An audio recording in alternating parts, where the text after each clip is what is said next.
Look, man. Where? Oh, I see. Wow. Oh my. Bowen, look over there. Wow, is that culture? Yes. Oh my goodness. Oh, Wow. Yeah. Las Culturistas. Ding dong, Las Culturistas calling. I think we can switch the count of lovely straight male guests that we've had on the show on 2 hands now. Skyrocketed with this one. I just want you to have a minute. And this, I think that warrants celebration. No, 100%. Like, well, by the way, I have got my Coke Zero in front of me, and of course it says bruh. And that had to be cosmic. Absolutely. I have to tell you, I'm a little distracted because Bowen and I were eating something spicy today, and our stomachs are in a place. And I think it put me on a bad mood on a call we just had, and I'm concerned about the way that I actually I admired you on that call.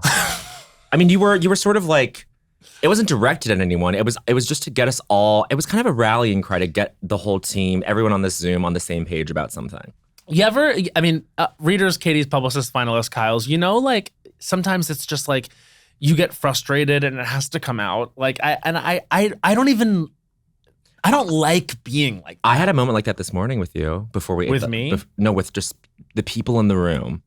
Yeah, and I was just exasperated. I think sometimes you get to a certain point where you're just like, I have to vent frustrations. And it's hard because like I feel like my modus operandi every day is like cheerful, want to leave places better than I came in. Yes. But sometimes you get a little human moment and your stomach is hurt from eating something spicy and things are kind of like getting to you and you express. Can I point out something else? Your MO lately has been to say the full modus operandi rather than abbreviating it to MO, because this is, I think, the second time this week that you've said the full modus operandi. And can I tell you, every time I say the expression modus operandi, I'm like, I think this is right. It is right. You know what it means. I actually didn't. I didn't know that MO was modus operandi. Oh, yeah. I've literally been thinking of them as two totally different things. I kind of love that for you, that you're saying the full, that you're modus operandi. You're tripling the syllable count. I think it's such a beautiful phrase. It is. Oh, modus operandi. Think about like the peaks and valleys of that. Of course. You know what I want to kind of work in, which is so insufferable, is NB or Nota Bene. What does that mean? Like, when someone writes something and they go NB, as in like it's like a PS, but it's like within the same paragraph. It's like, I went to the store today, NB, it was crowded. I don't know about NB. Nota Bene. No one ever uses NB with me. Well, anyway, that's Latin/Italian, and we have an Italian legend with us in the room today. Truly, it's a Roman Catholic Italian legend. Catholic. And we got to talk about the Pope.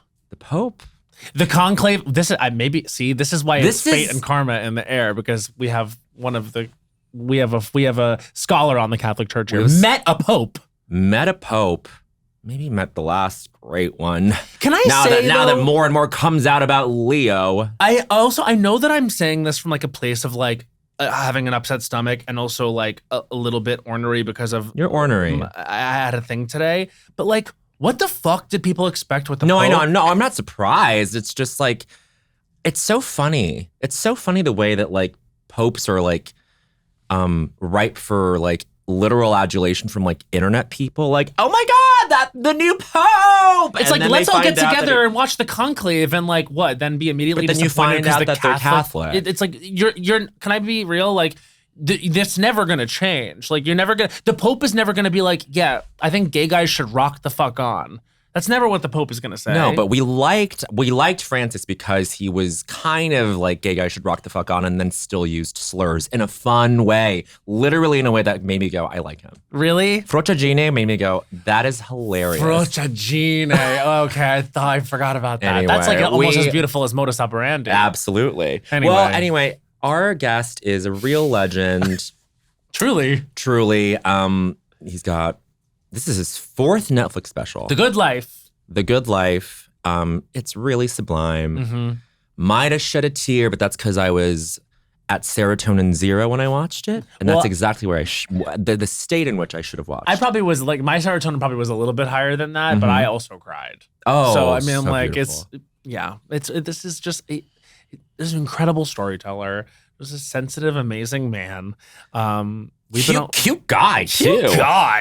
Not bad. Not bad to look at either. Well, don't make his head explode. Everyone, please welcome Mike Birbiglia. This Hi. is the best introduction to a podcast I've ever received. Was it? Cute guy. Not bad. Not bad. No, Not- that's hey. You I know said what that. Bene. Nota Bene. Wow, it's great to have a front runner for a title of ep. Nota But what Bene. is his modus operandi? What is your Operandi? Do you see die or D? I guess Latin it's I think die. die. I think die. I Yeah. like getting the Latin in. I Yeah. like that modus operandi. Can you talk to us about your current modus operandi? My current modus operandi is With anything, just- mode of working, I guess, is I'm in a writer space right now. I'm Great. writing my next movie. Great. Oh yeah. Yeah. And can you Because- share what stage you're at with it? I'm at the stage of like, I want to film it next spring and Great. I've written drafts of it and I just want to get it to a point where it's an ensemble where all 8 characters are like lovely and it's very like Don't Think Twice and Yeah. we've all talked about Don't Think Twice a bit because Yes. it mirrored the NYU Us. improv It really did. life. It did. I mean, that movie, I remember I told you this when I came on the podcast. I'm sure you guys spoke about We it. did. Don't Think Twice as well. Like, but it shook me to my core when I first watched it because I was like, I remember it was like, I don't know how you felt. We never really talked about that. We movie. hadn't really talked about Don't Think Twice. Yeah. Maybe because it was a sensitive subject at the time. Yes. But like, it really scared me. I was like, oh, there's no way I'd be that much of a dick to my friends as the character you play in that movie. And then like you do, I was like, I don't know if this is like a depiction of what our community is really like. And then you go through that experience and you're like, oh yeah, all sorts of humanity can come out of this. You know? Yeah, Yeah. it's like an interesting life experience of like that first time. For me, it was like in my 30s when you realize like life isn't fair. Mm-hmm. And like not everyone gets the same thing Yeah. in your group of best friends from college. Exactly. Yeah, totally. But then is this new film a lovelier bunch than the Don't Think Twice group, you would say? It's a I think mixed bag. Okay. I think it's a fun ensemble film. I'm really excited about it. I don't even know if I'm going to be in it. Like I'm excited to just write and direct. That's Yeah. sexy. and making movies is so fun. Yeah. And I just love it. I'm obsessed with movies. I think that's my Las Culturistas kind of like way in. It's like I love movies. We watch, for example, like we watched Wicked probably 7 or 8 times. with Did my you? daughter. Una? Una loved it. She's She a would- wicked head. She would lose her mind if she knew I was here right now. I Yeah. don't think the kids care about me. No, Yes, they do. she cares and she watches SNL. And I think maybe you've been on As a Cake. Is it possible? I have not been on Okay. as a cake. A lot of the Oh, SNL but it's folks, a huge heart. Then lots they of the have. They SNL have. folks cross over to But As a that's Cake. huge for her. Yeah. In the same way that it's huge for me, because, and can I tell you, the thing that breaks my heart about my summer is that I can't line up with the shooting dates oh, for As a bummer. Cake, and I'm like, damn it. Oh, So interesting. I guess I gotta whatever. It's gotta wait. But it's coming back. Oh, it's a huge. great show. It's huge. There's some, you know, who I feel like would connect with kids, and clearly he has, is Mikey. There's something very course. like infectious about his energy and childlike about it that I think like. To my daughter, Mikey is like my Steve Martin. I love that. I love that. Yeah, like sometimes I'll explain to her, I'll be like, so the way you see Mikey is like how I see Steve Martin. And she kind of gets it, I think. You have this joke in the special where when people stop you on the street when she's with you, Yeah. they're like a big fan of your comedy, whatever. When they throw praise at you in passing, you know, you finally asked her one day, like, how does that make you feel when that happens? And Yeah, can I she- spoil it? Yeah. And she said, well, you say it. She goes, it's a waste of my time. Right. But then And I go, that's the meanest thing anyone's ever said to me. And I know Bill Burr. Is the Yeah, you know joke. Bill yeah, Burr. yeah, I love that. Great joke. But then And then like someone called me the other day and they go, who's like a friend of Bill Burr? And they're like, hey, do you think, I think Bill Burr might have some concerns about that. I'm like, it's a compliment. It's He's a like huge a great comedian. compliment. Does he think he's a sweetheart? I don't know. the reality is Like he his is persona is like, you know, he's a ball buster. Right. And that's what the way I it read thought. to me in this. I misunderstood. I No, think. I think let's just we can just address this here and now. Yeah, let's address it here and now. Bill Burr is one of the great sweethearts of the industry. Yeah. So lovely. But Sure. the persona is ballbuster. I think so. Yeah. Unless I misunderstood all the specials. No. Well, I think that it's like to an audience watching your special, like I would imagine they watch his specials as well, and the persona is ballbuster. So Yeah. you're speaking to the persona, you're speaking about this person with the, you know, Well, I was audience. Well, of course, I overthink everything. So this person says this to me, and I go, "Well, what do you think he'll say?" They go, "Well, he might call you." I go, "Well, if he calls me, here's what I would say. I would go, if it wasn't your name, it wouldn't get a laugh. Exactly. It's like that's the meanest thing anyone's ever said to me. And I know Chris Rock. No one would laugh. He doesn't have that persona. They'd be no like, one wait, sees is him he as- mean? Right. Whereas other, yeah. And there's something about the ear hit of Bill Burr, that the sound, got a the nice bees. Pop. But then you say that your daughter, okay, and I believe that your daughter has said to you that is a waste of her time Waste of whenever my that time, happens. yeah. But does she understand that, her dad being who he is and doing what he does ends up like is the reason why she gets to go to Rome or that he gets to be in a Taylor Swift music video or something like does she she can connect to it on that level? I'd like to think so, but it's like you and I make the joke in the special. It's like my parents were not physically affectionate with me, and like Jenny and I are the opposite, which we'll find out what problem that creates when she's a grown up, right? It's like you're messing up something, and you just try to do your best. I'm starting to see like a micro generation under us. Like we know people. Okay, perfect example. Friend of the show, Natalie Rotter-Lateman, and then another friend of the show, Celeste Yim, says the reason they love Natalie so much is because Natalie is someone who is an example of. As a product of their parents loving them so much. And she's just this wonderful, chill, carefree kind of person. Yeah. And in a way that is like so, I don't know, so like unfettered. And I feel like hopefully that's where Una ends up. I think so. Yeah. I'd like to think like for so. her to be able to say it's a waste of my time, hilarious. Yeah. I showed her the trailer the other day. And then this week I'm going to show her some clips. Okay. Kind of ease in it. Some of the stuff is a little over the age 10. Yeah. You know what I mean? In terms of like heaviness or in terms of heaviness, I think. Yes. The stroke stuff is pretty heavy. Yeah. It's for people listening, like it's about my dad having a stroke and kind of dealing with that. And yeah, it's pretty heavy. Mm-hmm. Would it play the same in every iteration that you would do the show where like there are these really quick shifts in room tone even, not even just like your tone as a performer, but like a hush falls in the room so quickly and then you immediately break that and it picks back up. But like did you see the peaks and valleys every time in the same way? It definitely varied, and over time it's like calibrating how do you signal to the audience quickly that I'm gonna say something serious. We're dropping in. Yeah. And a lot of it is like honestly just silence. Like there'll be moments where like I'll just walk stage right and just not say anything for a second. And I think at this point my audience is like, they kind of know from The Old Man in the Pool and the new one that like that's in there. Yeah. And that's like actually like one of the coolest things about making these shows now is that like it's not out of nowhere that there's drama. I feel like the drama in the past was always I don't know, maybe my memory's bad, but it felt like it like lived a little bit longer. And in this one, it feels like, in The Good Life, it feels like it's the rhythm, the cadence is like a little bit more contracted in a way that I'm like, oh, this is really interesting. Like you kind of like toggle between them in a quicker way. Thanks. Does it feel like that?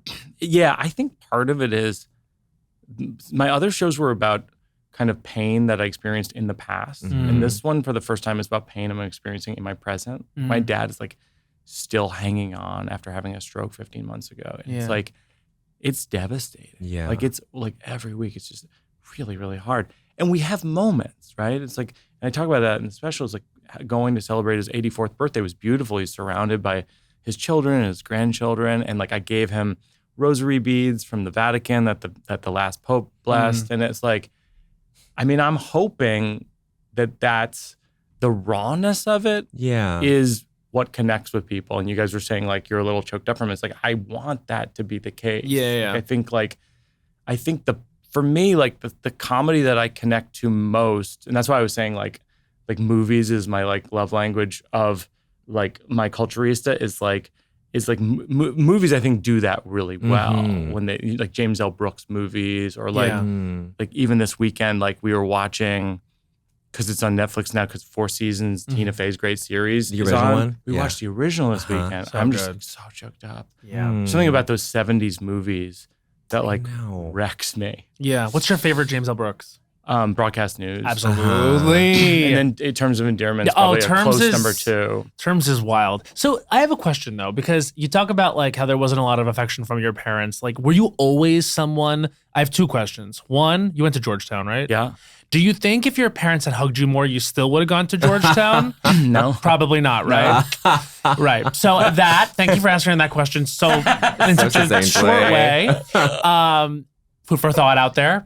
And another thing is, were you always seeking out emotional outlets as a kid? Or did you arrive at wanting connections with emotional films and media a little bit later because you felt maybe delayed or lacking in that? I think I found it when I was a kid. I would write like poems and songs. Like I have these ridiculous, like a joke book, a poem book, a song book, and then I still have them all, and they're ridiculous. And I had no real outlet for it. I did a little theater in high school, and when I went to college, I auditioned for the improv group, and I didn't know what improv was. And then I was like, I'm all in on this, and so that became my entire existence. And that was, and it kind of weirdly still is. Like, yes. Like lately I've been improvising with the PDD boys. They're so over great. at UCB. And like, it's my most joy outside of being with my family. They love it. It's so fun.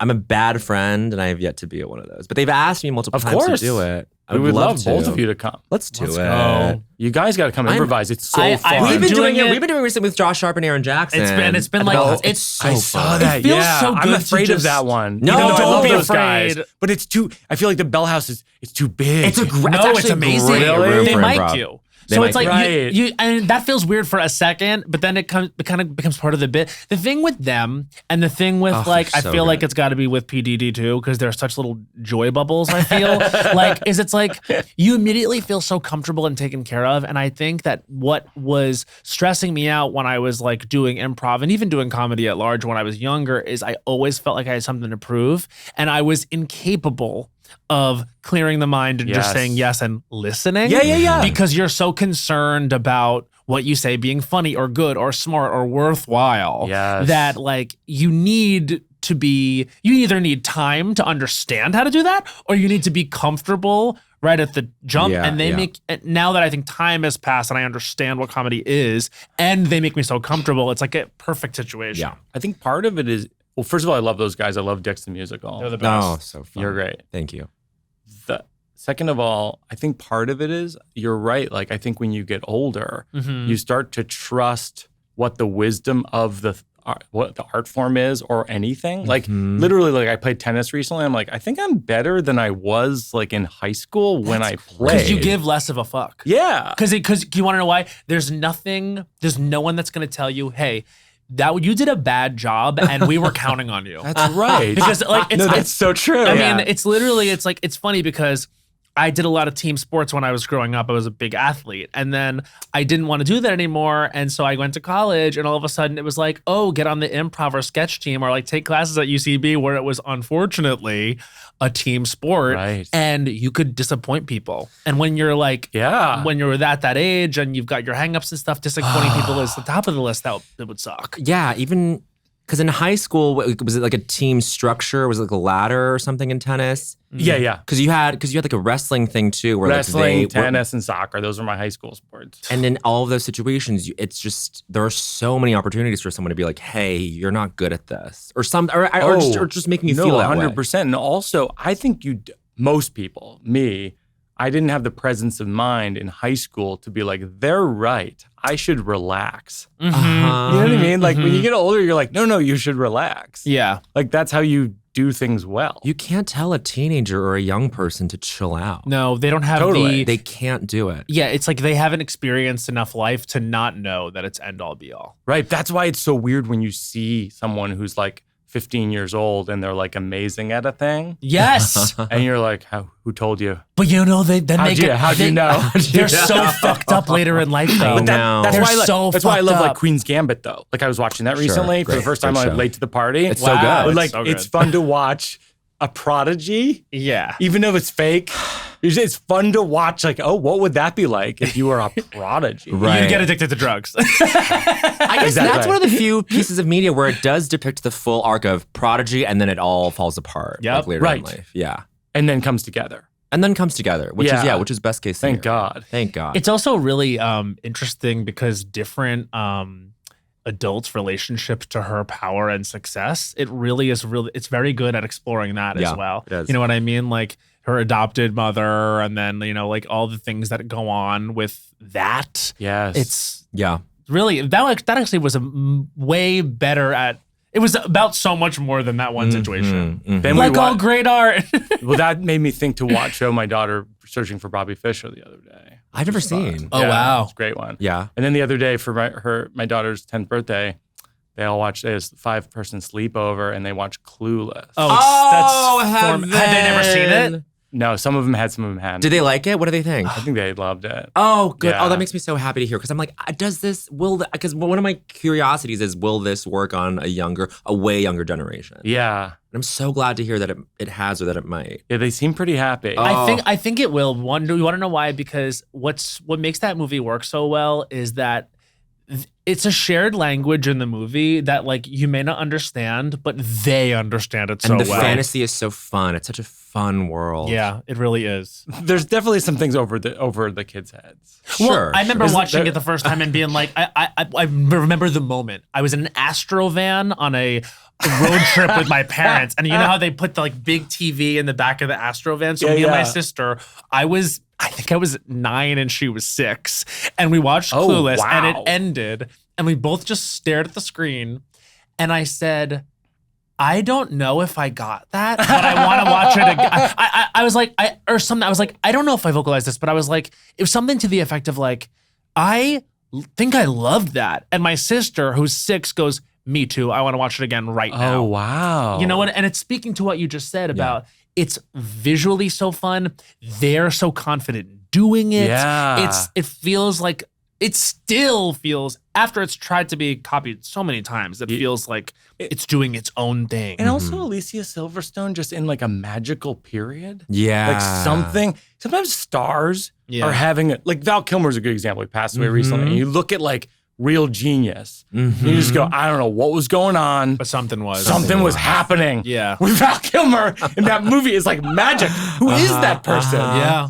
It's so aligned Yeah. with the era. Yeah, it's when a performer is aligned with the era. But I mean, Well, it's like Tom Cruise, like Risky Business. Yeah. He's like, I don't know what you're doing. Yeah. But I would say Lindsay Lohan too. I was just Lindsay gonna say Lohan, Lindsay, yeah. and like who else? Like Winona Ryder. Winona. For like a longer period, that was like a 5-6 year period, but I was just so Parent Trap Lindsay Lohan is fantastic. My daughter loves that. oh my God, the best. Good, Yeah. good. Have you seen this play? John Proctor is the villain. No, I've heard this is wonderful. So I wanted to make sure I brought it in today, and they can even use this. It's about a group of girls in a high school. It's about a classroom in a high school in 2018 who is reading The Crucible under new eyes amidst Me Too and everything. It's fantastic. Oh, we'll go see it for sure. But it got me in a Winona Ryder wormhole. Oh, sure. Because she was one of the best Abigail Williamses in The Crucible. Oh, yeah. Yeah, Winona yeah, Ryder's yeah. another one. Yes. Magical in that era. Yeah. Like, Heathers. Beetlejuice. Beetlejuice. Yeah. Heathers. Yeah. Age of Innocence. This is the thing I always have to remind myself about living in New York. Sometimes with New York, you're like, all right, it's too many people. This is just too many people. Mm-hmm. But then you go see a show like that, and you go, oh, right. Like we went for Una's birthday to see Wicked after she's in the movie 7 times, and I'm just losing it, crying, like Right. dancing through life, just like, oof. That ending Unbelievable. gets me. But wait, you're saying there's too many people in New York, and therefore you Yeah. don't want to go We and want do to go to the things. theater. Exactly. We want to take advantage of what we have. I know. Do it. Do because it. honestly, I'm on my kick again right now. Obviously, I it's gotta like get back on it. Tony sees it. Well, now you have more Now I have time time. soon.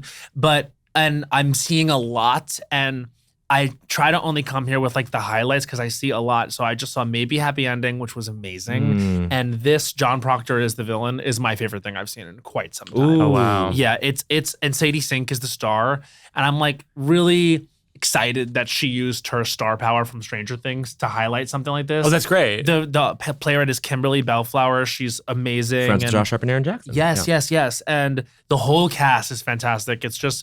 It's really I thought like at first, like when I saw like it marketed, it looked like Girl Boss The Crucible. Right. And I was like, okay, interesting. But it's like Which we would still gladly see. You know what I'm saying? But you never know what like mainstream theater is going to do. Of course. But they've been impressing me every time I've gone out lately. I'm Love just it. like really excited about what's on stage in New York. I love Good Night and Good Luck.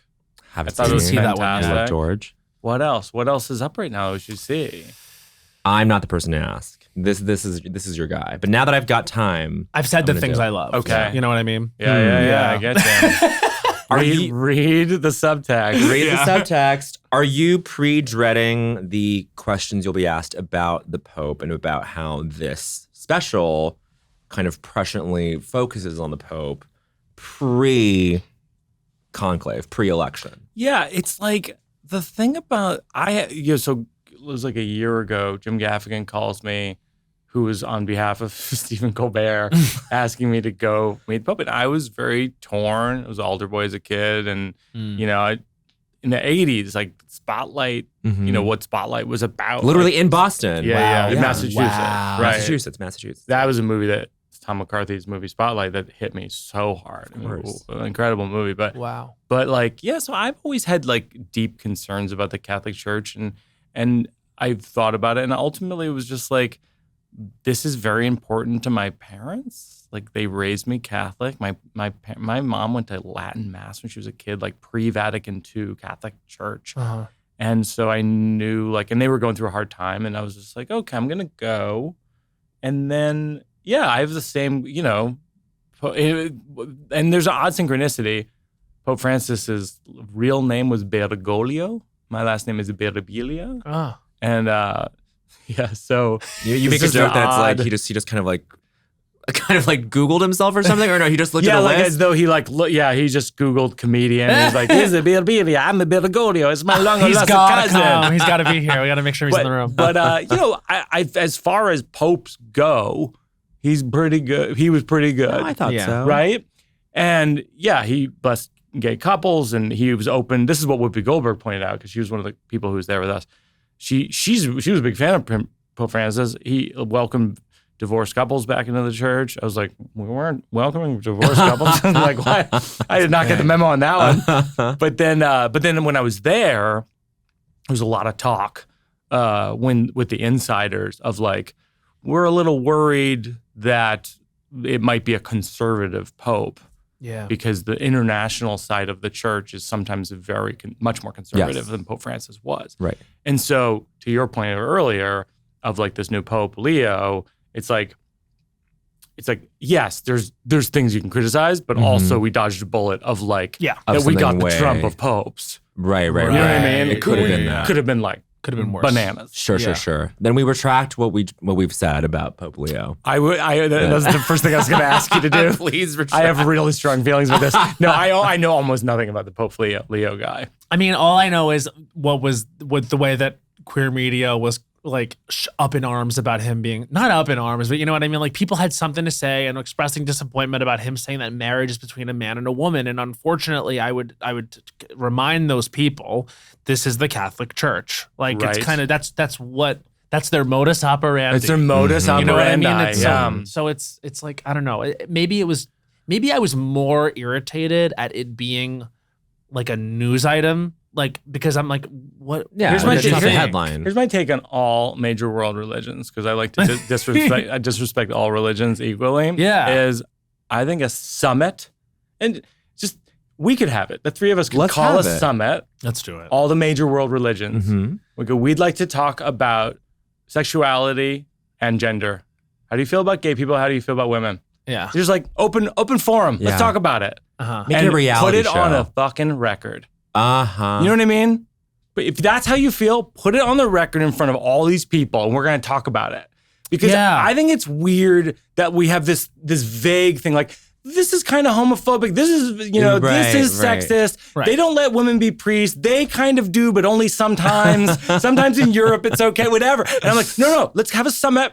Yeah, let's all Put it say on how the we record. feel. Exactly. And then put that on a one sheet. Put it on You know what I mean? Put it on a Google Doc. Put it on a Google Doc and then have lead PR and IDPR send that out. Yeah, IDPR get involved. Get involved and send that out to to Condé Nast and Hearst. Yeah, No, because I I'm agree. sick of people who are religious being like, of any religion. Yeah. Being like, no, our religion's okay with women. I'm like, well, I've heard some things. Yeah, Sure. right.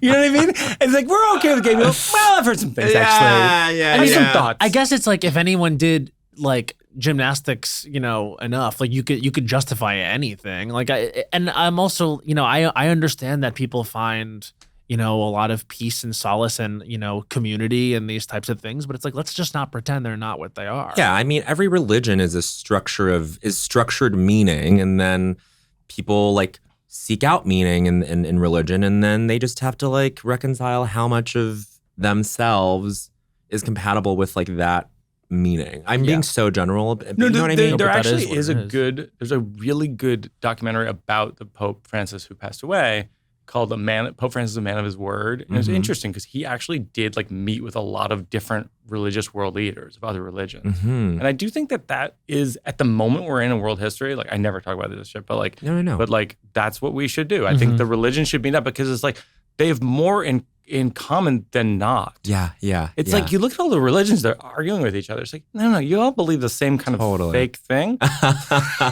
Totally. Like, and no offense, like maybe it's fake, maybe it's not. Right. But who cares? Yeah, like, who cares? but it's very similar. Yeah, What you guys believe in is sure. very similar. Right. So maybe we'll get course. on the same page about like human rights. Uh-huh. I don't know, just an idea. Would love From that. Mike Birbiglia and Las Culturistas.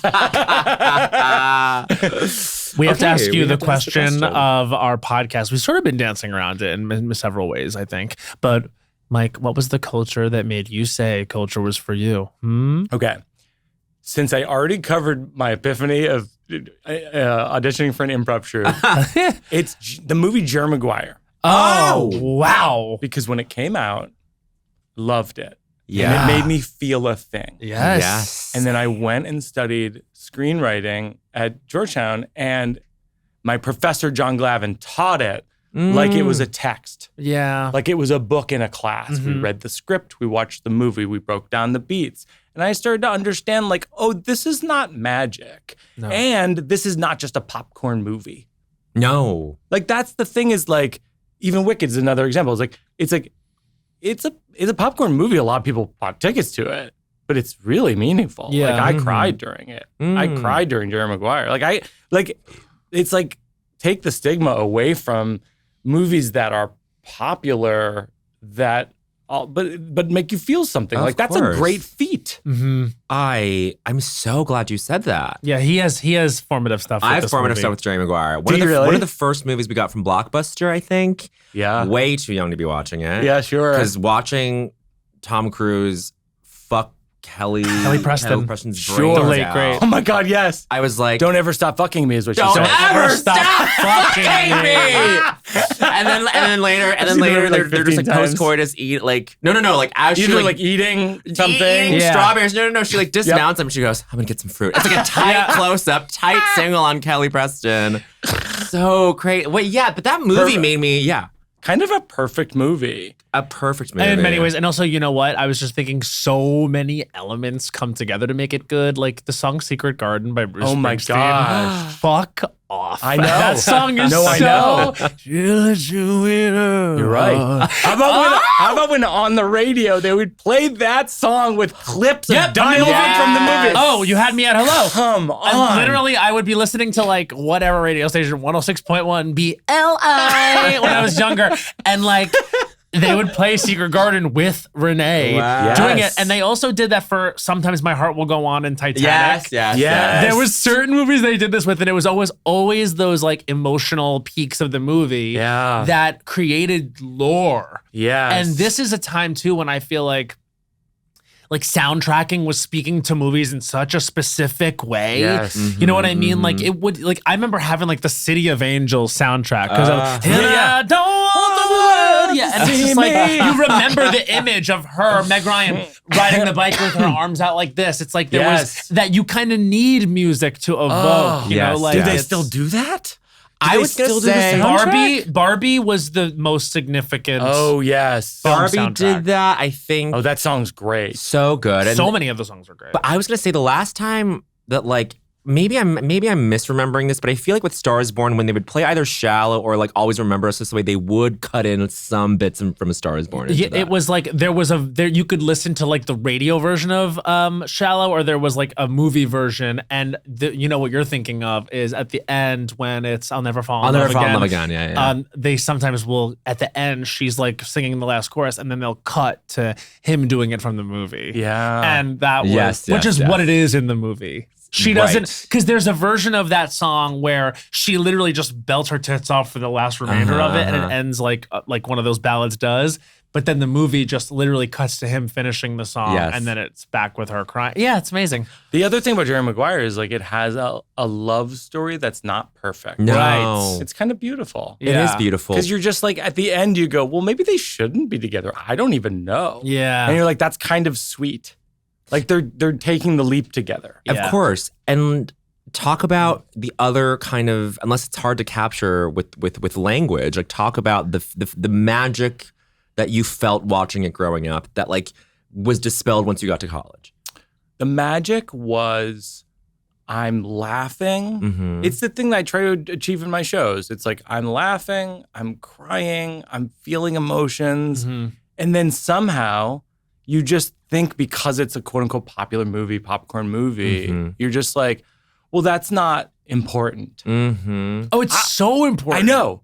It drives me crazy No, we never when believe that. cultural things are viewed that are great Mm-hmm. are viewed as not important. Because snobs come in. Well, yeah, and you know, a great example, Wicked, the original Broadway production. People Mhm. always say this. They're like, you know, it's been running for what, 20 years or whatever. Mhm. It's like the first reviews were like snobby. They're like, Yeah, it's of not course. that good.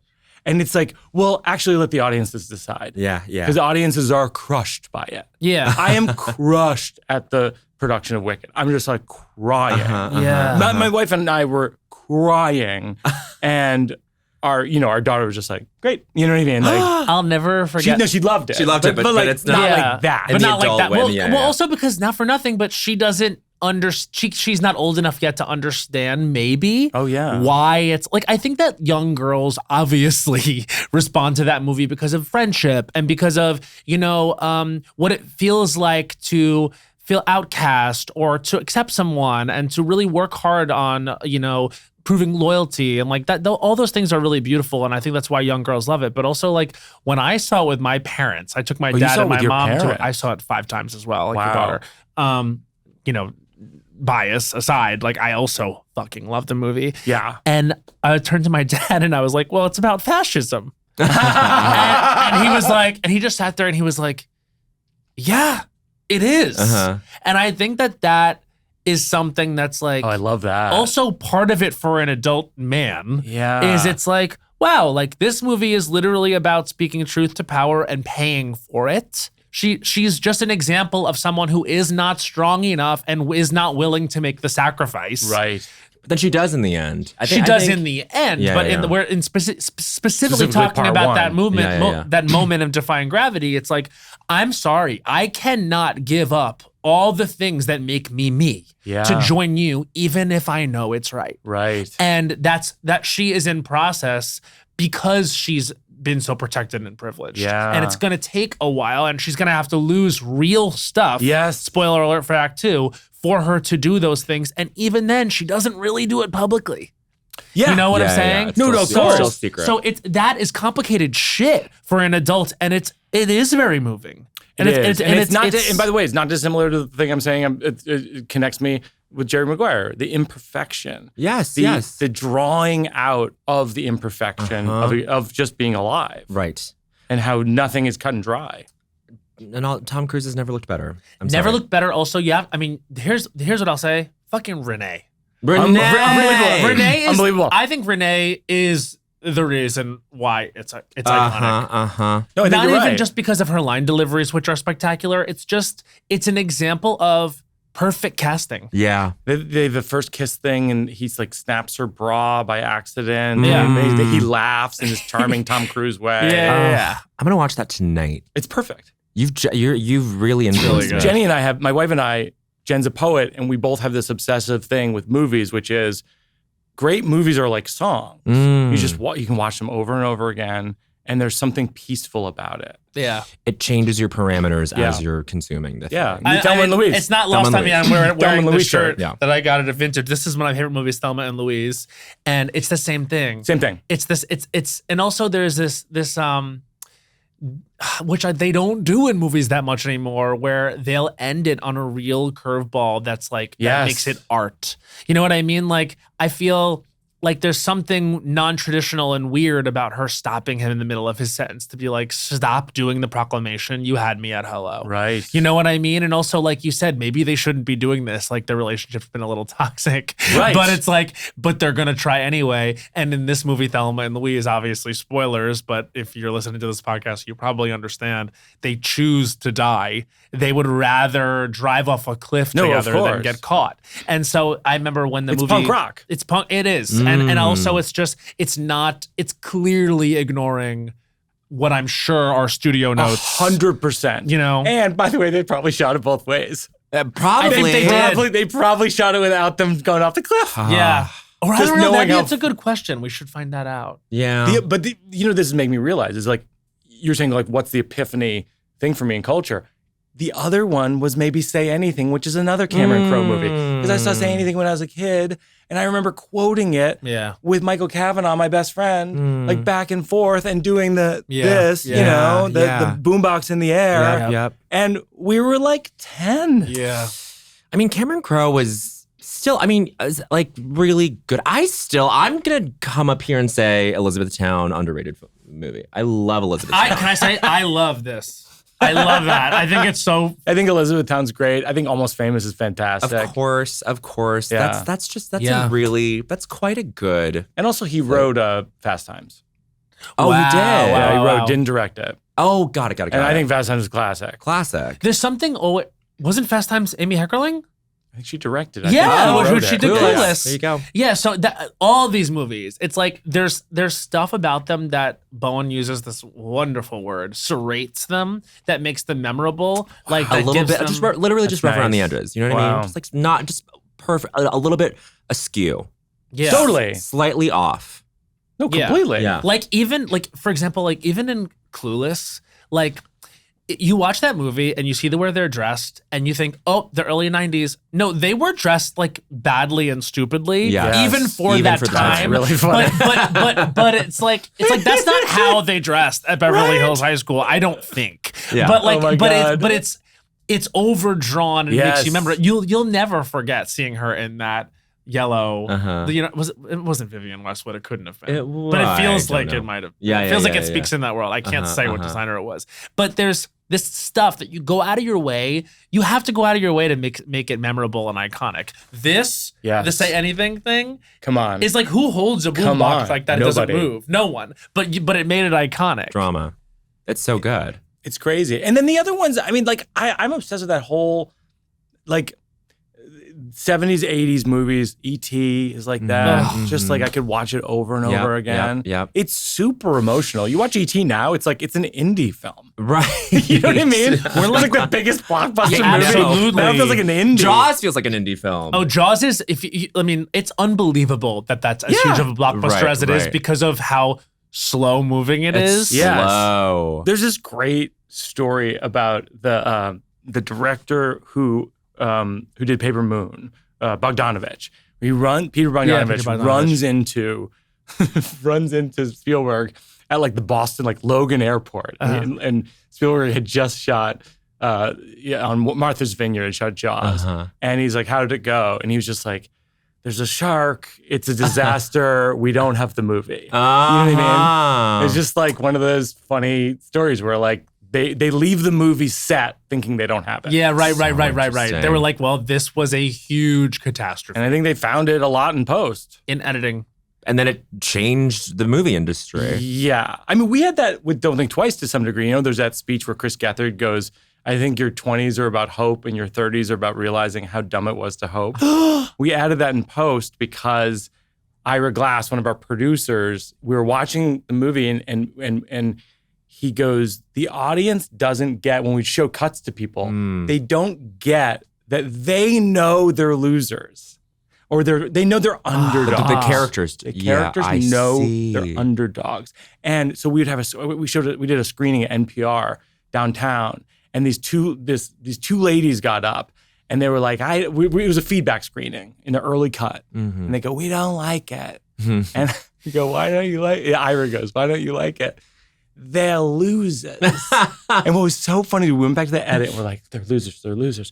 But like, how come we think it's funny that they're losers, but they know it? And it's like, oh, the characters haven't acknowledged that they know what they are. Yeah. And so we're like, what if we shot a scene where they're packing up and they're moving out of the theater, and Chris Gethard goes, your 20s are about hope and your 30s are about realizing how dumb it was to hope. Change the whole screening. That's Everyone a great was like, line. isn't it great? Yeah. But also such a smart way to convey all of that. That's a lot to communicate, and you did it all in that one scene. Thanks. It's a funny thing, like even writing my movie right now that I'm writing, it's like you really have to toe the line between how much do the characters get what's funny about them. Mm-hmm. That's a really interesting idea. Yeah. Yeah. Yeah, because Like it's Gilmore Girls is like that super witty. right. It's like Totally. they're in on it, but they're Or- almost not. Exactly. they know that they're codependent or whatever, but yet to what extent? Yes. Or something. It's like a really interesting thing that you bring up, that these women were like, we don't like the movie because they're losers. Yeah. Because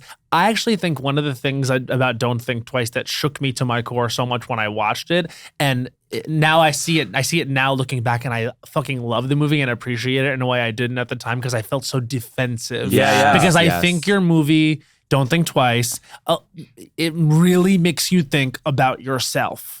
Especially if you were doing comedy in that time. Yes. Doing improv and yeah. Like, I just remember thinking, like, this is a mean depiction of our community. And I couldn't believe that your character, I'm going to use an explicit word that upsets people, but your character calls Tammy Sager's character a cunt. And I remember I was just like, I can't believe. But now I think that was such a brave, bold thing to do, weirdly enough, because it really showed ugliness and envy, and in like a very abject, painful, personal way. Yeah. And I'm not saying that like anyone that we knew or even us went as far or as shallow as any of this. I'm just saying that like it's an incredibly intense situation that you're depicting, because it's kind of like being a kid and not knowing that the world is bigger when you are confronted with what you assume is the only job in the world for you, and it doesn't go that well. It's about everything else. Everything else breaks down. Yeah. And friendship's so intense. Like when I was writing that movie, I was hosting a Q&A with Noah Baumbach Mm-hmm. for the movie While We're Young, I think it was, or maybe it was Francis Ha, I forget.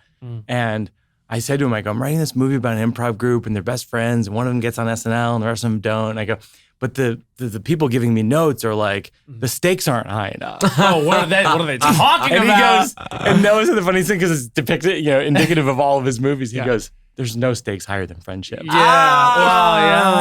Isn't that great? That's great. Yeah. Man. As we just sit here and just say the word 50 times. But it's, I don't know. It's, I want this to be our engagement of a deeper friendship between the three of us. yes. Because I feel like whenever I see you guys, whenever we run into each other, it's like, I think there's love. There is but love. I'm like, we should spend more time together. We should hang more. you are good with the gays. Oh yeah, love the gays. He is old friends with Jordan Nardino.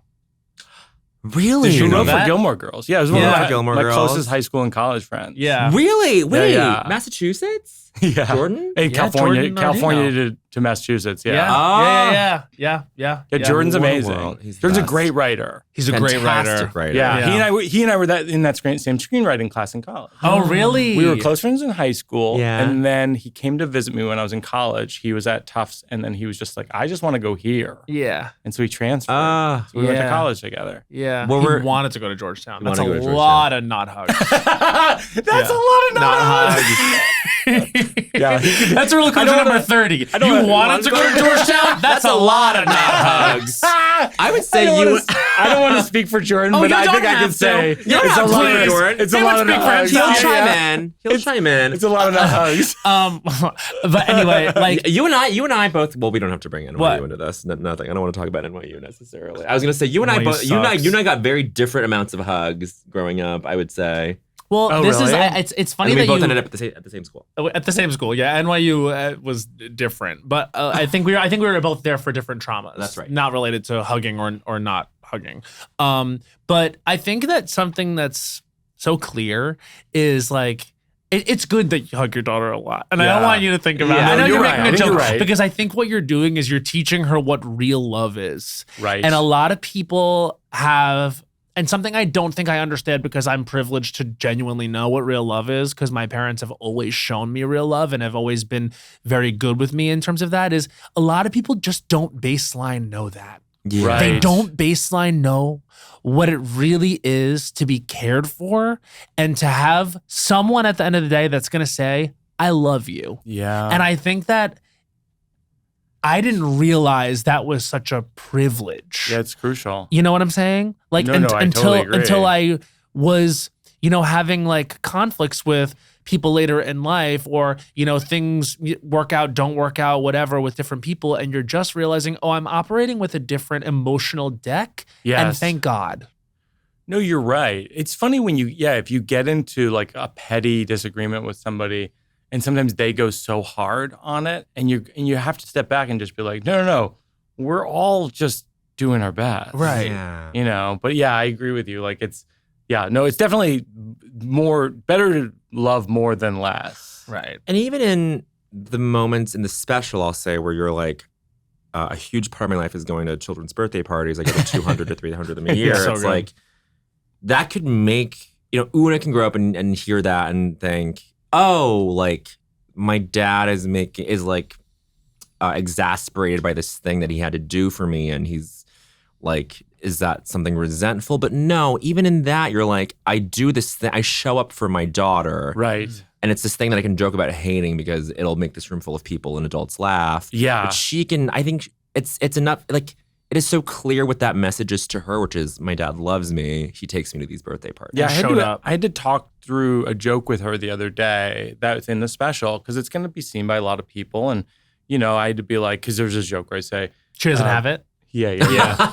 Explain that to them. Because I remember listening to it, I was like, oh, that's a pretty rough joke with your daughter. So I said to her, I go, there's this joke. And I say, my wife and I went to our daughter's ballet recital and we're in the audience crying because she doesn't have it. It's so good. And then I go, no, we're crying because She's we not spent going thousands pro. of dollars on the lessons and hundreds of hours going to the rehearsal and she's not going pro. And then I go, no, we're crying for the right reasons. And then afterwards, I'm squeezing her. I go, Una, you were so fantastic. And she said to me, it's true to life. She goes, Dad, you would say I was fantastic even if I wasn't fantastic. Good. And I said, that is so true. You are so much better at logic than you are at ballet. Right. I great go, joke. I left out that last part. I'm going to say that to when she's 15 and she tells me I'm garbage. And I'm going to say, I had some candid thoughts about you as well when you were 7 that I withheld out of respect, but I did share with a group of strangers at the Beacon Theater.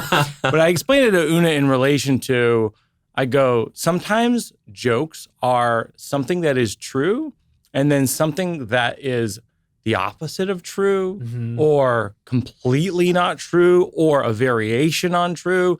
And the special that I wrote is a series of things where it's like true, not true, true, not true, true, silly, true, silly. And then at the end of the movie, or at the end, sometimes I call my shows movies. Yeah. At the end of the show, it lands on true. And because it lands on true, I think the audience knows, oh, okay, this person's in earnest. Yeah. And the true thing about this special is the way a parent loves their child. Yes. Yeah, and understanding my dad and after he's had a stroke and realizing when his defenses are down and he doesn't have the anger that he had before the stroke, that I do think like he meant well. Of course. That is a whole can of worms. It's a because lot. especially because, men as they get older and the estrogen creep up, you know what I mean? Like they get more emotional. I think they get more contemplative. And I think it's just harder for men to look back on being men. Yeah. Like, because so much of it is just like not cruel, but it's rough, and it's speaking to this idea of what a man is, which can never really be justified in the way that we accepted it for such a long time. But I think that's really hard for men as they get older, as they look back and they have regrets about trying to attain that idea of what it means to be a man and a dad and all those things. And I've had a couple emotional conversations with my dad about, one time it was after we taped my special, and he was expressing, I think we had a few drinks, and he was expressing some regrets about, whatever, like having a gay son and not feeling like he didn't get it right. And I had to tell him, I was like, you got to let yourself off the hook, because nothing you ever did was because you didn't love me. You were trying your best. That's beautiful. And it is a moment that I think I'm obviously very happy I had, and I can continue to have because of that moment. Yeah. But it's really hard, men relating to each other in that type of way. That's why I think it's so beautiful that you have that open channel with your child, because it's it takes some people a really long time. And I always heard I love you from my dad. I always heard proud of you. Always heard those things. Yeah. But it's just interesting. As men get older, it can be uncomfortable to have those types of conversations. Even just when you put your hand on his shoulder and rub his shoulder, that probably took a lot. Yeah, but those are so important, because what if you didn't? You know what I mean? Yeah. But we talked about that when you were on my podcast a lot with your parents, because you had the challenging stuff, which I really hope you should do a solo show someday. We'll see. Yeah, do you think that might happen? There. There's definitely. I mean, I did even do one at the Pit Underground. Yeah. So such a jumbled mess of a show. I don't even know what I was trying to do with it, but there's something there for sure. Yeah. I just am still making sense of it, and we're still talking about it as a family, and it's all okay. It's all true. Do they say I'm proud of you? Now they do. Do they? Now they do, but it took them a while, and they came to the show a few weeks ago, and I took them out for Mother's Day. That's and sweet. We have a lovely time now. I also want to say your show was not a mess. It was not a mess. You were just in process in process in the feelings. It's kind of like what we were saying last week about Marsha P. Johnson not having correct recollection of Stonewall because she was Stonewall. It's you were literally going I through was that. The pit. You were the pit. I was the Pit Underground. No, you were all those experiences and emotions at the time. So it's of course you weren't going to create of course. What, especially you with a high bar for yourself, feels cohesive, salient art about this thing that you were enduring. That was me squarely in the zone of what Ira Glass talks about, which is there's that gap between the taste that you have and what you can accomplish as someone who makes things. And so anyway. When I remember doing a completely messy version of Sleepwalk with Me, my first solo show, which eventually years later was off Broadway, and Nathan Lane presented it, and it was just a really beautiful thing that I was lucky enough to do. And Ira made the movie, and Ira made the movie, and it was but the first versions of it at UCB were so rough, because it was me just being here's this breakup I had, and the emotions are so raw, and I've been sleepwalking, and it's a metaphor for this. It was so on the nose. And then I remember the artistic director at the time pulled me aside, and he was like, "Hey, I think you should see Dimitri Martin's show. You should do more jokes." Was this Anthony King? Who was that? No, it was the one before. I can say he's a great guy, Owen Burke. And I feel we've talked about it since then. And he's you figured it out. Yeah. You know what I mean? But it was funny, sometimes when you're in the wilderness artistically, it's not because you're not going at the right thing. No. I was going at, I want to make an emotional show. But also I hadn't figured out the joke side of it. I haven't figured, to your nice thing you were saying about my shows, how it's silences and then jokes and then serious moments and then jokes. It's I hadn't figured that out yet. Sure. It's just, I'm also I'm really feeling very seen by you talking about true, false, true, false, true, false, and then it ends on a false or a true. Like my special, the one I've done, ends on a false, and I think and I'm so happy about it. Yeah. That being said, like I do think that that's one extension of myself, and I want so badly to say something real and true about myself. Yeah. But it's the hardest thing to do. I think that's why you had strife with it all those years ago, like doing that, because you were deeply trying to say something true about yourself, which is fucking hard, especially when you're at like a comedy festival, but yet also tasked with like this thing of like, this is a solo show, an opportunity that you're being given. Right. And it's like, I think we all want to be poignant, but it doesn't always happen. Right. And I guess if there's a question here that I'm saying is, it's like, how uncomfortable is your process? Very uncomfortable. Yeah. Like every step of the way. Like some nights I'm on stage and I'm like there's that moment in the show where I go, I didn't have a sex talk when I was a kid, but when I was 12, I had hard nipples from puberty. Yeah. And suddenly you're exposed out there with your hard nipples again. Yeah, and then I go, exactly. Right. And so I go, I tell my dad, because I thought I was a hypochondriac as a kid. And so I told my dad, like, I think I have cancer. Right. He's like, take your shirt off. We're in like my living room. It's like a completely true story.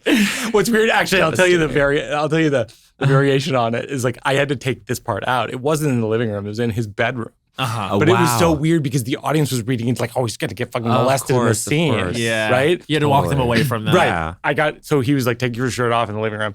Take my shirt off, and he felt my hard nipples. And I go, and it was nice. There wasn't a lot of physical affection in the family. But you were being reassured by a doctor and your father. So the first few times I said it, first fucking 40 times I said it, I was just like, this is so uncomfortable. Yeah. Wow. And I even had people like in my inner circle creatively be like, take out the nipples part.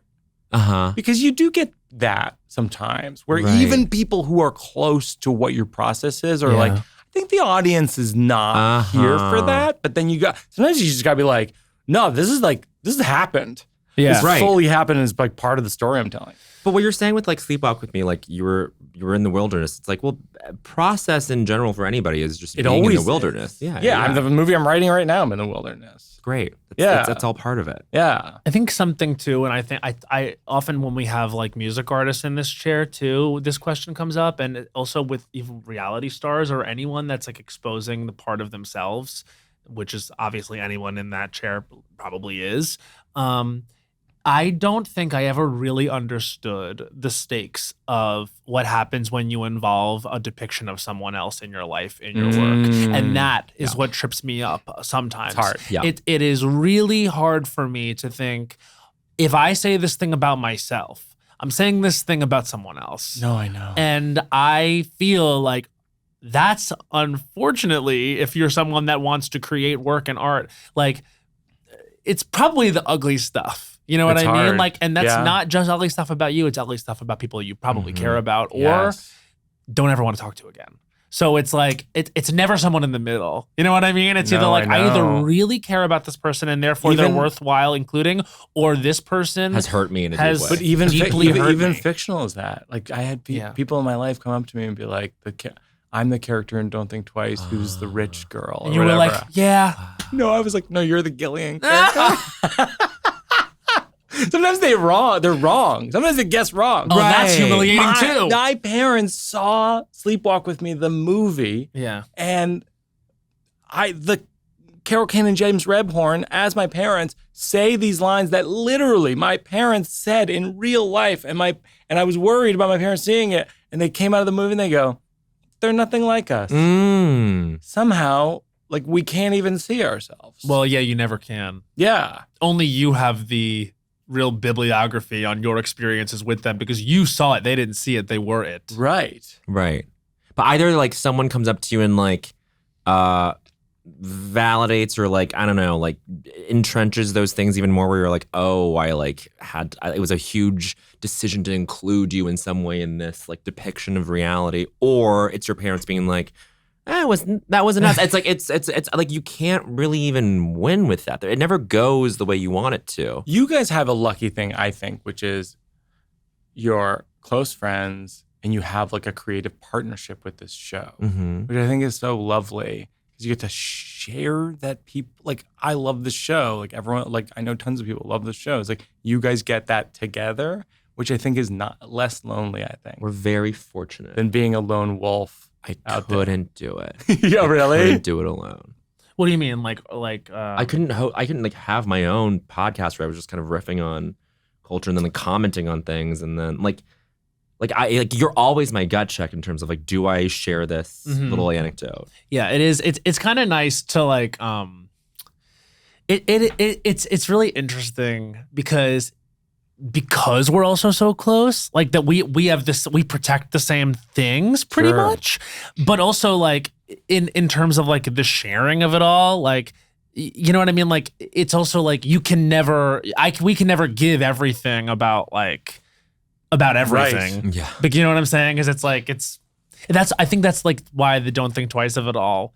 It just recalls such a specific era. Yes. That like it's trauma. Yeah, totally. Of course it is. But I think that's why I love it now. Meanwhile, like I wanted to live your life. Like when I was at Georgetown, I was like saying to my parents, I want to transfer to NYU and be a theater kid. And they're like, no. You know what? I got a full no. You got a full no? Well, good. I mean, I know, it's good. Everyone wanted to be someone else. At NYU. Exactly. It still does. Like literally. It still does. But I remember like Truly. I was in school at NYU and I wanted to be doing something else in the Of school. course. Everyone's always like, I'm sure you, Yep. because like, you know I was what pre-med, of Yeah. course, and I was doing improv. You know what I mean? Like I wanted to be something else. Did you not know that? entirely. I knew that. We talked Yeah, about of it. course. Yeah. When I was a kid, I wanted to be I would be like, I want to go to Boston and audition for commercials. Yeah. My parents were like, fuck no. The dream. You're not going to Boston to audition for commercials. What the fuck are you To talking aspire about? to commercial auditioning It is is such a amazing. tell that you don't know what the fuck it is. It's like he looks at the camera and half smirks. It's like, that's the audition. I'm gonna go into rooms and do bite and smile. Exactly. Yeah, Bite yeah. and Bite smile. and smiles. Have you ever done a bite and smile? No, I've never done one. We've What had to is do a it? bite and What is smile. it? Where you, Want to see a sip and smile? Yeah.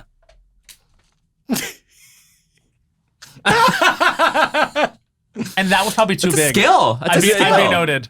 Really Is good that stuff. it? Is that it? That was something else. Hey, Okay. Mike Birbiglia I feel for like Dunkin' Donuts. Did you ever book a commercial? I'm trying to think. I think I was a spokesperson for like a cable and internet company in the South for a while. That's good. Great. Yeah, they're not. I don't love it. I don't love it.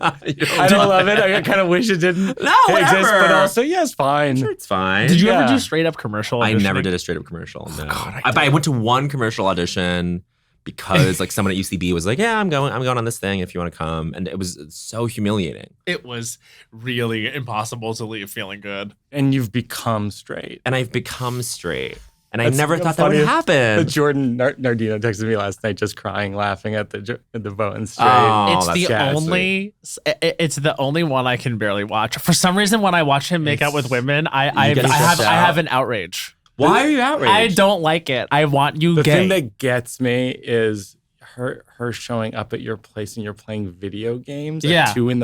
It's so fucking It's not. Well, that by the way, far from that's the truth, him. by the way. And then Heidi in the Las Culturistas shirt. And honestly, it is my favorite sketch because it's clearly it's like it elicits such a clearly reaction to me. wrong. But it's just like we were watching it. We were in his dressing room for the finale, and you were watching it with us in the room. I wanted to say. I wanted to surprise Matt with the Las Culturistas shirt. I wanted to see it. That was just so well. fun. And then Brilliant. he comes in making out with, checks notes, Scarlett Johansson. And I just go, ah! Like I scream like it's a horror movie. I'm like, I can't believe it. Like, maybe it's because Las Culture's gonna have a 2025 because it's Las Culture Awards too. That's right. So it's in that sketch. It's Las Culture Awards. It's Yeah, gonna be yeah. huge. yeah, I mean, like, we're putting it together now, and it's gonna be something. The point is, Yeah. Las Culturistas Awards Are you is campaigning? huge. I'm gonna campaign.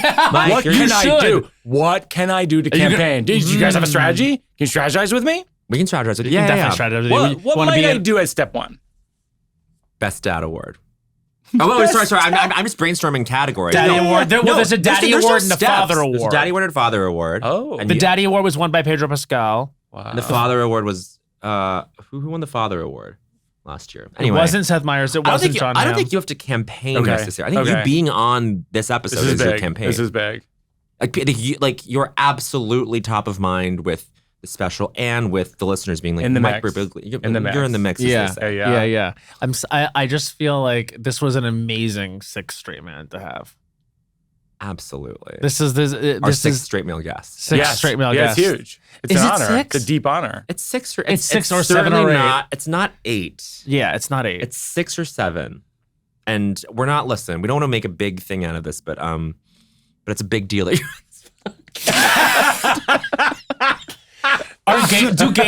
Do you feel like gays come up to you on the street? yeah. They're like, "Hey, girl." I think I get a lot of gays. My gay guy impression. I think like the thing that's hilarious about my audience is sometimes when people come up to me, it's like some like pear-shaped middle-aged ogre dad who's just like, I totally relate to everything you say. Like, come on! I want the dads. I know, but sometimes wouldn't it be great if someone came up to you and they're so hot and they're like, I totally relate to everything you say. It's just like my Pilates class. That's why we have the Kyles now. That's why we have the Kyles now. we have a new subsect of a fan community called the Kyles, and sometimes a Kyle will come up and I just can't believe that they almost dropped their weights at the gym. They laugh so hard, Exactly. which is what they say. That's what they nice. say sometimes. That's nice. But you should come up with your own buckets of your fans. Like really visualize the person, give them a name, and then you will start to see them. But you know what it is? It is Katie. You have a ton of Katies. Yes. Yeah. Katie's is 28 to 35-year-old communications major from the Midwest,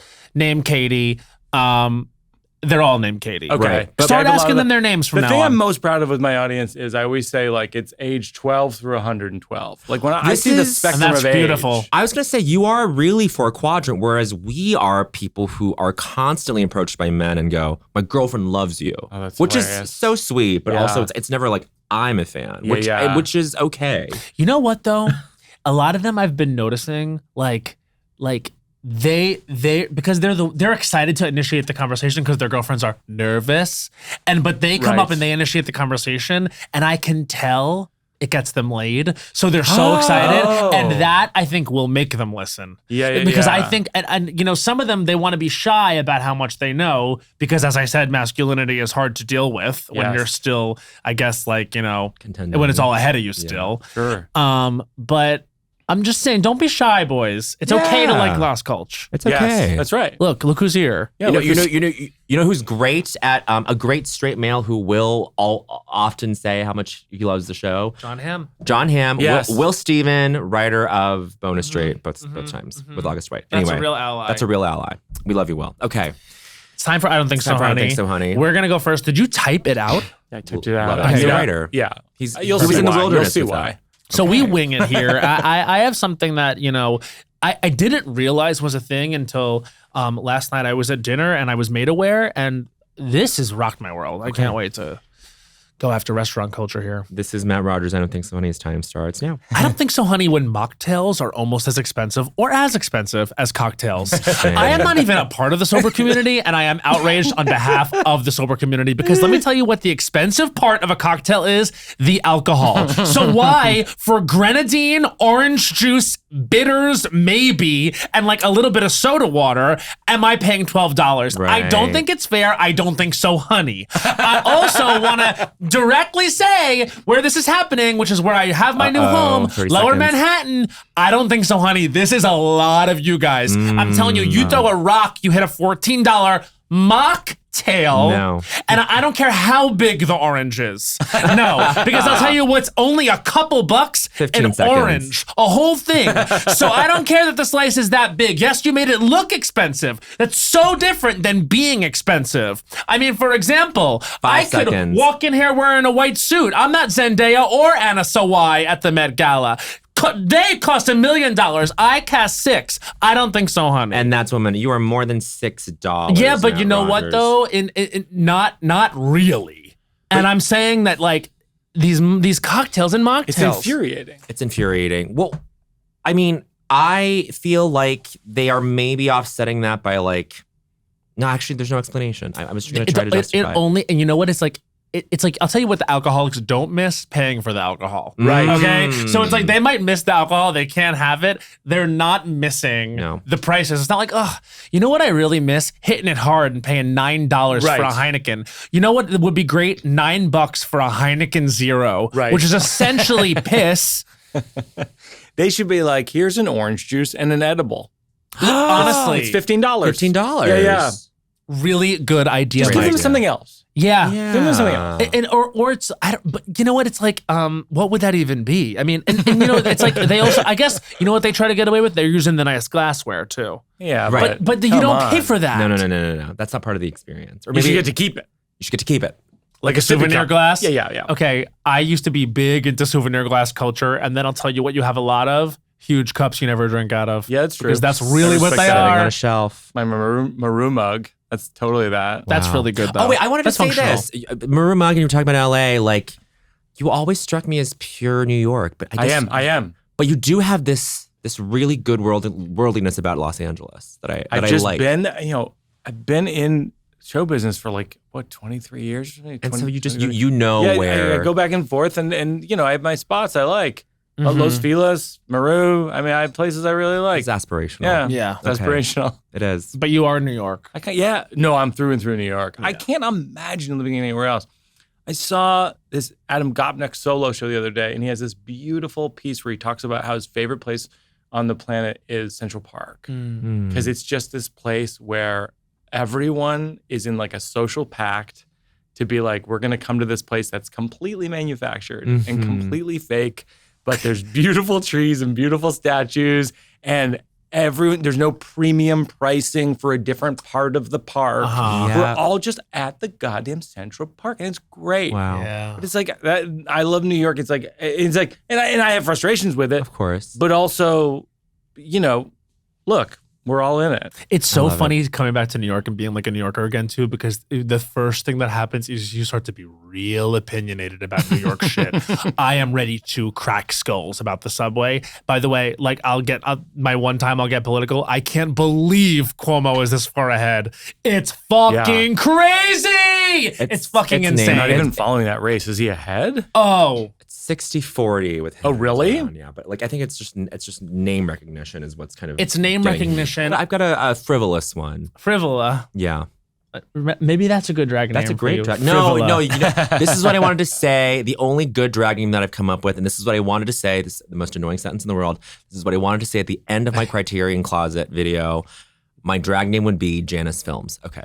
Janice Films is great. It's really Is that good. good? I just opened my calculator instead of my timer, and it's 10 million. just 10 million. I just opened it up and it said That's 10 million. aspirational. Like, That's maybe I'm like, aspirational. how much money do I want? 10 That's million. how much. Or like I just added 5 million and 5 million. And You got were just 10. brainstorming what Kevin Hart makes per movie. 7 figures. I was like, it's probably 8 figures. this. Sorry. Yeah. All right. This is Bowen Yang's. I don't think so, honey. His time starts now. I don't think so, honey. Do you guys know what I'm talking about?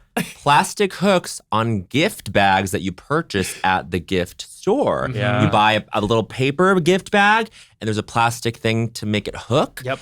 You cannot take that off, even with all the gorilla strength in the world, even when there's a perforated little thing there that mocks you because you try to tear it off, it's not coming off.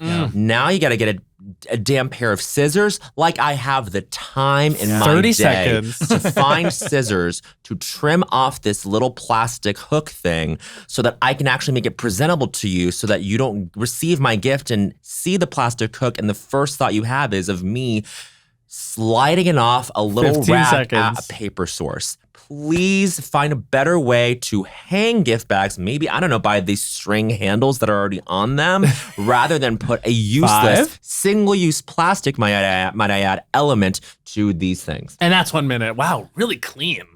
Oh my God. You know what I mean? Yeah. We know what I'm talking No, about. of course we do. I didn't even They're honestly impossible know. to rip off. I didn't know that they were for hanging, really. I kind of thought it was one of those just annoying things about like. no, there's no Well, it's a reason for them to do That's what classic I'm saying. single-use Yes. plastic sneak attack. But- Because it doesn't even seem like it's part of it. No. But then it's like that thing is going to go in a landfill forever. Absolutely. It's never, or it'll go to our brains. I don't know. Like, you know what's also crazy? When you go to CVS and get a receipt. Like just talk That's about crazy. to talk about how much how much room ridiculous. it takes off or like how much you don't need it. It's like those receipts are just so go- it's Right. crazy. And I'm like, I'm just gonna throw this out. And they don't even give you the option to No, I not know. have the Not. receipt. And I feel like with these things, it's like, what is it? yeah. It's weird. Like, I think in our lifetime, it has been this thing where we're like, we're going to recycle. We're going to save the planet to like, the planet's fucked. Yeah. We're not going to even try. I know. And it's such a bummer. I've never been angrier than I feel comfortable saying this. A few years ago, we were on Fire Island, and a friend of ours had a new boyfriend. And this boy, and he walks back to us. We're sitting at the canteen, and he comes back and he goes, "The gays at the docks were so annoying. Guess what just happened?" We're and we like, go, "What?" He goes, "I threw my plastic cup in the bay, and they yelled at me." Oh my God. We were like, why would we were like, you do excuse me? that? We go, excuse me? And the guy goes, yeah, like I was done with my drink and I threw my plastic cup in the bay and they all yelled at me. It's like, okay, the planet is dying already. And then our friend goes, yeah, isn't that crazy? And I had to walk away. I was like, look, I know love is blind. I know dick feel good and whole, but no. They did break up, thank God. Thank but God. That was a moment where I had to check my respect Someone at the door. proudly being a litter bug is nuts to I me. hate littering. It drives me nuts. And also, like, there's the fish in there. The fish. You know there's the fish in there. Well, it's what he said. They're gonna die anyway. Oh God. It's like, okay, kill me then. is I'm dark. on my way out at some point. That is actually textbook. I'm sorry to get a little academic here. This is NYU. Maybe, and I think they taught this at Georgetown as well. Metabolic rift theory, where it's the human disconnect between the disconnect between man and nature, and it makes it so that you don't understand that this came from something, and that you throwing it at the window or throwing it into the water is actually the reason why you are broken as a person, and why literally the phrase "touch grass" is important because you need to connect to that. Yeah. Anyway, Mike Birbiglia, Okay. you have a written. I don't think so, honey, and we are and there's a reason for this that it's typed out and You'll see it at printed. the end. You'll see it at the end. Okay. Because it could have been on your phone. Yeah. This is Mike Birbiglia's I Don't Think So, honey, and his time starts now. I don't think so, honey. Hating on people who try hard. Literally, Yes. everyone good at anything tries hard. You know who tries hard? Taylor. You know who else? Beyonce. You know who else? Ray Gun, the breakdancer in Yes, the Ray Olympics. Gun. I'm more suspicious of people who don't try hard, or people who lie and say they're not trying hard when they are. Yep. If someone does something amazing and they say it was easy, be suspicious. Not only are they lying about it, they also committed crimes. Remember when Anne Hathaway and 30 James seconds. Franco bombed so hard hosting the Oscars? James Franco just left. He's a loser, and I'm hashtag team Anne Hathaway. Yes. You know who tries hard? Finally. Anne Hathaway. You know who else tries hard? Fantine and Les Mis. She tried so You know hard. who So else? hard. Andrea 15 Saxon. Devil seconds. Wears Prada. Oh my God, 15 100%. seconds. Working for Miranda Priestley's hard. She has to show up to work every day, sacrificing her relationship with Adrian Granier's character, Nate, who I think is a chef, but never has to go to work for a 5 reason that's seconds. never explained. Right. I'm reaching the end of my minute, but I want you to know this is my 5th draft of this. Yes! You know why I'm telling you? Because if you're a fellow tryhard, you deserve to know. Yes. Oh, that's 1 minute. really good. And you know what? You're right. And I never liked Nate in Devil Wears Prada. I never liked It's him. ridiculous. Adrian. It's an outrageous character. Outrageous. And this is the thing. I'm going to misquote Dorian Gray. But the people who are not in the arena don't know the pleasures of don't know the triumphs, and so therefore how could they know anything about defeat or Yes. something like Yes. that? It's You know just, what I mean? you know what it is? Yes. And also it's just like, it's like you talking about your hard nipples on stage or having emotional strife about being vulnerable. It's like, it's because you know it's going to take work to get there, and then you are exposed. And it's like, it's so easy for people to be like, fuck her about someone who tried I know. because they're trying. I know. It's like, I'm so over that. And it also takes so much effort to hate on people. Yeah. Especially right. online. You got to create a login. Yeah. Of You know who's a course. workaholic? Charlie XCX. Oh, Literally interesting. noted, admitted workaholic, Yeah. always has to work. And it's just like, maybe that can help like people stop being such Yeah. assholes. It's like someone who's effortless and cool looking is working to be that. You know what I Yeah. mean? Yeah. Like I can't stand that because I am a tryhard and Me a too. type A millennial. And it's like, for that to be uncool, it's like, okay. It's ridiculous. Cool. Yeah. That was a wonderful. I don't think so, honey. 5th Now, draft. Well, I do have to ask, why print it? Print it just because it's like draft over draft over draft. And then I like the paper. It's like a touch grass thing. I like the paper. Oh, that's good. Yeah. You're in a way touching tree. Yeah, I'm touching tree. You're touching tree. Oh, touching But tree. I wanted to get it right Title of because it. I'm a huge fan of the segment, and I just wanted to lay something down that felt true to me. Thank you. That was really. I feel like we're taking it back, the narrative. I Yes, really do. we're taking it back. Because the thing about people that don't try hard having the narrative for a second, they didn't work hard enough to keep the narrative. So now it's just like Yes. it's gone. Yes. You know, power can be wrestled very easily from those who wield power carelessly and thoughtlessly. Yes. What is that from? That actually was our guest last week, Tourmaline. Tourmaline. That's You're right. from incredible biography on Marsha P. Johnson. Wow. And that was the educational moment of our episode today. Also, if we try harder, maybe we'll win the next election. Interesting. I think maybe we Do need you to think we try a didn't little try hard harder enough? Yeah, I think it's part of it. That's probably part of it. Yeah, it's in the mix. Yeah. It's in the mix. I think it's in the mix. Do you think AOC will win the presidency? I think it's possible. AOC's fire. Could be cool. Could be pretty cool. She has a message that hits. I also think Buttigieg is great. I mean, it might be controversial. I love him. Yeah. There's a I don't think not it's controversial. controversial. No, sometimes people, Oh, whatever. they think he's too moderate, this, that, whatever. They think he's trying too hard. They think he's trying too hard. But man, I like how he mixes it up on Fox, stuff like that. I know. Like He's willing to he's go there. willing to go there. And so is AOC, by the way. And Bernie. Yeah. And Bernie's obviously Right. kind of a legend. But like, yeah, I think both of those people are phenomenal. Yeah. Mm. Yeah. It is I interesting. hope they can catch a wave. Yeah. I think they are catching waves. It's just like, I think after everything that's gone on, it's like, I don't want to be that person that's like, oh, I'm nervous to put up a gay guy, or I'm nervous to put up like a young Latina woman. Yeah, I agree. You can't be the You can't be the nervous person. I refuse to be, but it's like there's truly people out there who just solely think Kamala lost because she's a black woman or black Right. Indian woman, and it's just like I feel like we need to. I don't think that's why she lost, No. and I do think we need to stop saying that, because if that's the ideology that we go down, like we're just gonna end up with Cuomo's forever. I think if we knew for a year out, the whole Of thing course. of people Googling day of who's running, Yeah, that's real. Oh, Like was that really real? Millions of people Googling who's running. And some of us didn't know, okay? And some of us just had to. Some of us just like had been. Had to be Do you know how reminded. busy he is? I'm the busy. degree, I mean, I don't want to hit him. I don't want to hit Biden while he's down because I'm sympathetic to the health stuff. But it's like, yeah, I think there's a lot of things he could have done for the 4 years, also to safeguard democracy. Yeah. Like, there's a lot. There's a lot. I mean, there's a lot going on. It's pandemic. There's a lot going on. But still, and just introducing Kamala to everyone. Hey, Yeah. Of course. Hey, hey, Hey! I don't think he knew she was there. Yeah, exactly. I'm 100 years old. There's this other lady who's fantastic, you know? Anyway, go pick up Jake Tapper's book, everybody. This whole episode. someone who, by the way, Cognitive decline. who, by the way, was shaming people for suggesting that there was something wrong, maybe not right with Biden for a while, and Jake now all of a Tapper. sudden there's a book. Right. So No, of course. anyway, love that. Love that guy. Love that dude. Well, I love that we ended on Jake Tapper. Yeah. This whole thing's a This plug whole- for this Jake whole- Tapper's book. The Good Life is on Netflix May 26th. Yes. You're going to love it. We loved it. We loved And, it. Oh, I mean, you're just the greatest. You really are you're one of the preeminent storytellers. You're so, you're just so good up there. You feel so safe when you watch you. You always have, and you're getting better. Sublime. I love you guys so much.